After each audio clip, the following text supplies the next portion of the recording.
Morning. Beautiful day today, just like it was yesterday. And so I'm here in my study and enjoying the morning. And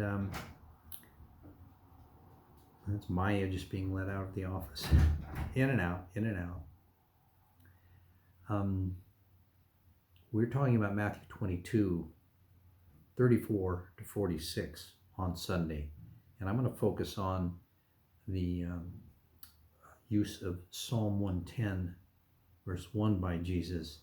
Lord said to my Lord, sit at my right hand until I make your enemies a footstool.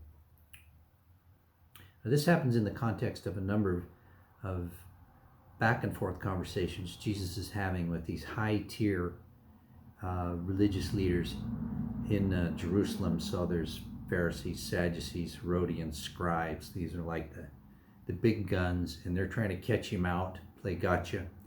And in each case, he parries and thrusts his way through it, and nobody ever gets the better of Jesus in the back and forth. He was brilliant at this kind of thing. It's an interesting passage because Matthew uses the material from Mark 12. And Mark 12 is Mark is what we call the middle term, because all of Matthew and all of Luke, that is all of Mark, appears in its entirety in both Matthew and Luke, because they must have had a copy of Mark. So it is the middle term. So Matthew is drawing on Mark. Mark 12 is where this comes from. Is quite interesting because it's a apparently very ancient form of the Passover Haggadah. And you get these questions, typically 4 questions in the Passover Haggadah. Why is this night different from every other night? And these questions are asked around the table on the Passover feast. So it's still done today as far as right across the Jewish world, I think, in many parts of that confession. It's very interesting that these disputations take on the form of what is a very ancient expression of the Passover Haggadah.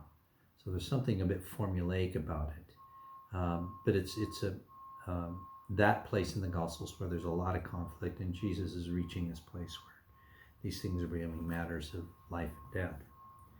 So for Sunday, read Matthew 22, 34 and following.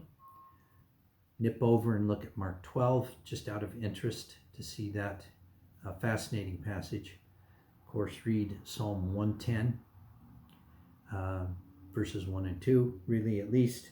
And then I want you to nip over to Acts 2:34, and you'll see how Psalm 110 is treated in the exegesis of the early church. And it becomes a very important verse in their understanding of who Jesus was, and that he was in fact the Messiah. So it's an interesting interchange of ideas going on here. And I'll really look forward to getting into this a bit on Sunday and trying to unpack it and see what we learn that is foundational for our faith. I hope you're having a good week.